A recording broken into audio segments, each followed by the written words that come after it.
Okay, so I was working on the part 2 of my Zero to Death series and was labbing combos on Pac-Man.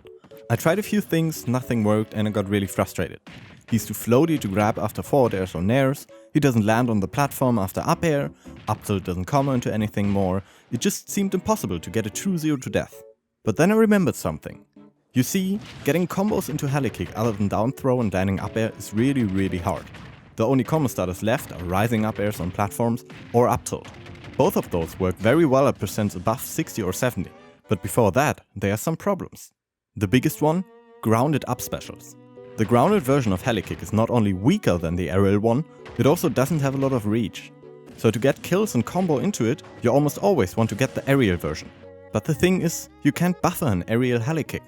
Because if you input up special during jump squat, the jump squat will get cancelled into a grounded up B. And at the same time, if you input the aerial version just 2 or 3 frames after jump squat ends, you will already be too late or overshoot. So in conclusion, to get those tight up air and up tilt confirms, you need to hit the combo starter, wait exactly for the 3 frames of jump squat, and then frame perfectly time your up special input. You might get it 1 in 10 times if you practice enough, but with a move like Helikick, you don't really want to risk it. Fortunately, there's a solution. Around a year ago, at least that's the earliest source I could find, there was a tech discovered called the Tokyo Drift. This technique makes use of multiple properties of Smash's buffer system, which results in a frame-perfect up special exactly 1 frame after jump squat. I will explain later how to perform it. The characters who really benefit from this are Captain Falcon and Ganondorf, who can use it out of shield and use the startup time to drift closer to the opponent, giving it much longer reach than usual. I never really thought it would be of any use to Mii Brawler. But after being desperate for new ideas, I thought, this probably won't be useful, but let's test how this works for Mii Brawler. And well, it's pretty damn good.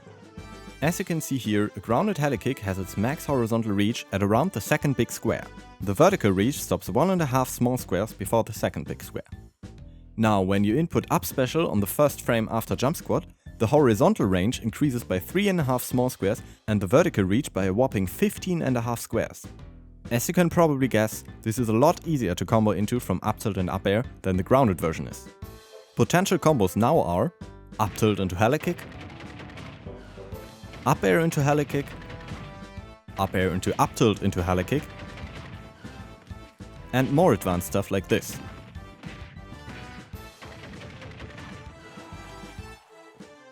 While this would usually be a risky option, you now have a very consistent way of performing it. So, most of you probably wonder how to perform it, so let me give you a quick rundown. Thanks to the buffer system, you can input jump and C-stick up air at the same time, and get a short up air to come out. The C-stick here works by simulating a separate upwards and then attack input. But if you now press special during the jump squat, that attack input will be overwritten with a special input. This results in a special move instead of an attack coming out on the first frame after jump squat. Which special you get depends on the direction you flick the C-stick, meaning you can use your left stick to gain momentum in any direction. This probably seems a little complicated, but in practice it's not that hard, especially if you use a Pro Controller. If you do, then simply map one shoulder button to jump and one to special. Press jump and C-stick up at the same time, and very shortly after that, press special. And that's it. If you're on GameCube controller, you need to slide your thumb from the C-stick to the B button, which is still doable. Now, even if I said this makes combos easier, it's most likely not as revolutionary as I hoped it would be. For example, up tilt still won't combo into it if your opponent chooses to DI in. And to actually kill with this, you need to be at the right percent very close to ledge. So you shouldn't focus your whole game plan around up tilt into Helikick. But keeping this confirm in mind and recognizing it will still help a lot. Especially when using combos you know it works, like these. There might be more possible applications for this, like punishing retreating aerials out of shield. I look forward to more people experimenting with it, so if you can think of any more useful situations, please let me know in the comments. I will keep you updated, so make sure to subscribe. Until the next video.